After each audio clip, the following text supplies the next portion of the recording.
मित्रों, आज मैं आपको बताने जा रहा हूं कि नवरात्रि में व्रत रखने वाली स्त्रियां अनजाने में कौन सा ऐसा पाप कर बैठती हैं जिसकी वजह से मां दुर्गा उनसे प्रसन्न होने के बजाय कभी कभी क्रोधित भी हो जाती हैं। अक्सर लोगों को यही लगता है कि नवरात्रि में व्रत रखना सुख, शांति और समृद्धि का प्रतीक होता है और सच्चे मन से व्रत रखने से मां दुर्गा प्रसन्न होकर अपने भक्तों पर कृपा बरसाती हैं। यह बात बिल्कुल सत्य है, लेकिन भक्तों, एक और सच्चाई भी है जिसे बहुत कम लोग जानते हैं। मां दुर्गा जितनी जल्दी अपने भक्तों की भक्ति से प्रसन्न हो जाती हैं, उतनी ही जल्दी वह उन गलतियों से क्रोधित भी हो सकती हैं जो लोग व्रत रखते समय अनजाने में कर बैठते हैं। इसीलिए इस कथा के माध्यम से हम जानेंगे कि नवरात्रि में व्रत रखने वाली स्त्रियां कौन कौन सी ऐसी गलतियां कर देती हैं जिन्हें शास्त्रों में पाप माना गया है, और कौन सी स्त्रियां व्रत रखने के बावजूद भी पाप की भागीदार बन जाती हैं। इसलिए मेरा सभी माताओं और बहनों से हाथ जोड़कर विनम्र निवेदन है कि इस कथा को शुरू से अंत तक अवश्य देखें, ताकि आपको यह समझ में आ सके कि कहीं व्रत रखते समय आपसे भी अनजाने में ऐसी कोई गलती तो नहीं हो रही। और यदि आप चाहते हैं कि इस पावन नवरात्रि में मां दुर्गा की कृपा आपके घर और परिवार पर बनी रहे, तो कमेंट बॉक्स में जय माता दी अवश्य लिखें। तो चलिए अब भक्ति और ज्ञान से भरी इस पावन कथा को आरंभ करते हैं। बहुत समय पहले की बात है। उत्तर भारत के एक छोटे से शांत गांव में चैत्र नवरात्रि का पावन पर्व आने वाला था। जैसे जैसे नवरात्रि का दिन पास आ रहा था, पूरे गांव में भक्ति का माहौल बनने लगा था। घर घर में सफाई हो रही थी, मंदिरों को फूलों से सजाया जा रहा था और हर गली में माता दुर्गा के भजन सुनाई दे रहे थे। गांव की स्त्रियां इस पवित्र पर्व की तैयारी बड़े उत्साह से कर रही थीं। कोई अपने घर के आंगन को गोबर और मिट्टी से लीप रही थी, तो कोई पूजा के लिए लाल चुनरी और नारियल खरीद रही थी। सभी के मन में एक ही भावना थी कि इन 9 दिनों में सच्चे मन से माता दुर्गा की पूजा करके उनके आशीर्वाद को प्राप्त किया जाए। उसी गांव में एक स्त्री रहती थी जिसका नाम था सावित्री। सावित्री हर साल बड़े नियम से नवरात्रि का व्रत रखती थी। गांव के लोग भी यही समझते थे कि वह बहुत बड़ी भक्त है। जब भी नवरात्रि आती, सावित्री सबसे पहले मंदिर पहुंचती और जोर जोर से माता की आरती गाती। लेकिन एक सच्चाई ऐसी भी थी जिसे बहुत कम लोग जानते थे। सावित्री बाहर से जितनी धार्मिक दिखाई देती थी, उसके स्वभाव में उतनी ही कुछ ऐसी आदतें थीं जो धीरे धीरे उसके जीवन में अशांति ला रही थीं। नवरात्रि का पहला दिन आया। सुबह सुबह पूरे गांव में शंख और घंटियों की आवाज गूंजने लगी। स्त्रियां पवित्र नदी में स्नान करके अपने अपने घरों में माता दुर्गा की स्थापना करने लगीं। सावित्री ने भी स्नान किया, लाल साड़ी पहनी और अपने घर के मंदिर में माता की प्रतिमा के सामने घी का दीपक जलाया। वह मन ही मन बोली, हे मां दुर्गा, मैं पूरे 9 दिन आपका कठोर व्रत रखूंगी। आप मुझ पर अपनी कृपा बनाए रखना। लेकिन उसी दिन सुबह सुबह एक छोटी सी घटना हुई जिसने धीरे धीरे आने वाले संकट की शुरुआत कर दी। सावित्री का पति खेत जाने की तैयारी कर रहा था। उसने सावित्री से कहा, जरा जल्दी से पानी दे दो, मुझे खेत जाना है। लेकिन उस समय सावित्री पूजा की तैयारी में व्यस्त थी। वह गुस्से में बोली, तुम्हें दिखता नहीं कि मैं पूजा कर रही हूं? थोड़ी देर इंतजार नहीं कर सकते? उसके पति ने कुछ नहीं कहा और चुपचाप बाहर चला गया। यह बात छोटी जरूर थी, लेकिन नवरात्रि के व्रत में सबसे जरूरी चीज होती है मन की शांति और विनम्रता। उधर पड़ोस में रहने वाली एक बुजुर्ग महिला गौरी काकी यह सब देख रही थीं। वे बहुत धर्मपरायण और अनुभवी थीं। उन्होंने धीरे से कहा, बेटी, नवरात्रि का व्रत केवल भूखा रहने का नाम नहीं है।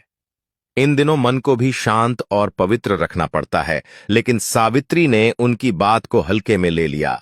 उसे लगा कि वह तो हर साल व्रत रखती है, इसलिए उसे किसी से सीखने की जरूरत नहीं। उसे बिल्कुल भी अंदाजा नहीं था कि नवरात्रि के इन पवित्र दिनों में उससे कुछ ऐसी गलतियां होने वाली हैं जिन्हें शास्त्रों में पाप कहा गया है, और उन्हीं गलतियों की वजह से उसके जीवन में जल्द ही एक ऐसी घटना घटने वाली है जो पूरे गांव को चौंका देगी। गांव में चैत्र नवरात्रि का दूसरा दिन था। सुबह का समय था और पूरे वातावरण में भक्ति की मधुर ध्वनि गूंज रही थी।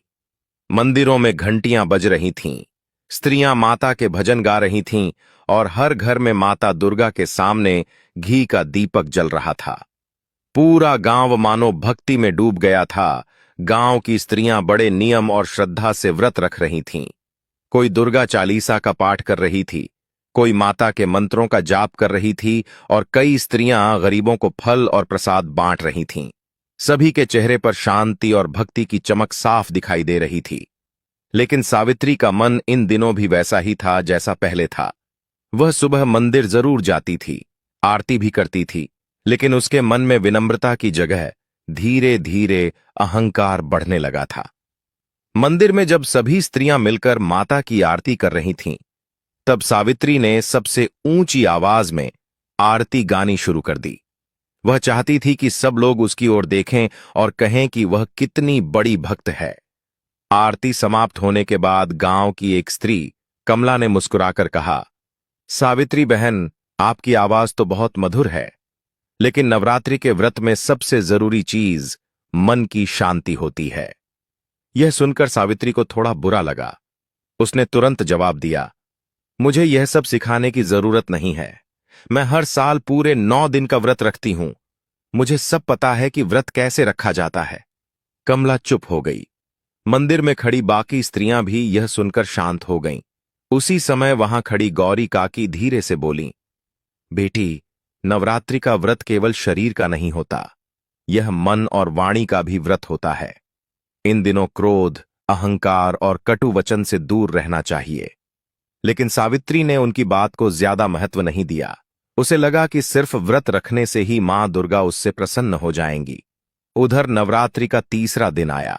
उस दिन गांव की स्त्रियां एक परंपरा निभाने वाली थीं। वे सब मिलकर मंदिर के बाहर गरीब बच्चों को फल और प्रसाद बांटने वाली थीं। सीता ने सावित्री से कहा, बहन, आज हम सब मिलकर गरीब बच्चों को फल और प्रसाद देंगे। तुम भी कुछ फल ले आओ। सावित्री ने तुरंत कहा, मैं क्यों दूं? मैं खुद व्रत रख रही हूं। इतना खर्च करना जरूरी नहीं होता। सीता को उसकी बात सुनकर दुख हुआ। वह बोली, बहन, व्रत का असली फल तभी मिलता है जब हम जरूरतमंदों की मदद करते हैं। लेकिन सावित्री ने फिर भी उनकी बात नहीं मानी। धीरे धीरे नवरात्रि के दिन बीतते जा रहे थे, लेकिन सावित्री के स्वभाव में कोई बदलाव नहीं आ रहा था। वह व्रत तो रख रही थी, लेकिन उसके मन में क्रोध, अहंकार और कठोर वाणी बनी हुई थी। उधर उसी रात एक अजीब घटना हुई। जब सावित्री रात को सोने जा रही थी, तभी अचानक उसके घर के मंदिर में रखा हुआ दीपक अपने आप बुझ गया। सावित्री घबराकर मंदिर के पास गई और दीपक को फिर से जला दिया। वह सोचने लगी, यह दीपक अपने आप कैसे बुझ गया? मैंने तो अभी इसे जलाया था। उसने यह सोचकर बात को नजरअंदाज कर दिया कि शायद हवा की वजह से दीपक बुझ गया होगा। लेकिन उसी रात आधी रात के समय उसे ऐसा लगा जैसे दूर कहीं से शेर की धीमी गर्जना सुनाई दे रही हो। सावित्री अचानक उठकर बैठ गई। उसका दिल तेजी से धड़कने लगा। उसने खिड़की से बाहर देखा, लेकिन बाहर चारों तरफ सन्नाटा था। वह धीरे से बोली, यह कैसी आवाज थी? क्या यह मेरा भ्रम है? अब उसके मन में हल्का हल्का डर बैठने लगा था। उसे समझ नहीं आ रहा था कि नवरात्रि के इन पवित्र दिनों में उसके घर में ऐसी अजीब घटनाएं क्यों हो रही हैं। लेकिन उसे अभी भी यह नहीं पता था कि उसके व्रत में हो रही कुछ बड़ी गलतियां ही इन संकेतों का कारण बन रही हैं, और यही संकेत आगे चलकर एक ऐसी घटना की ओर बढ़ रहे थे जो बहुत जल्द उसके जीवन की सबसे बड़ी सीख बनने वाली थी। अब उसके मन में हल्का हल्का डर बैठने लगा था।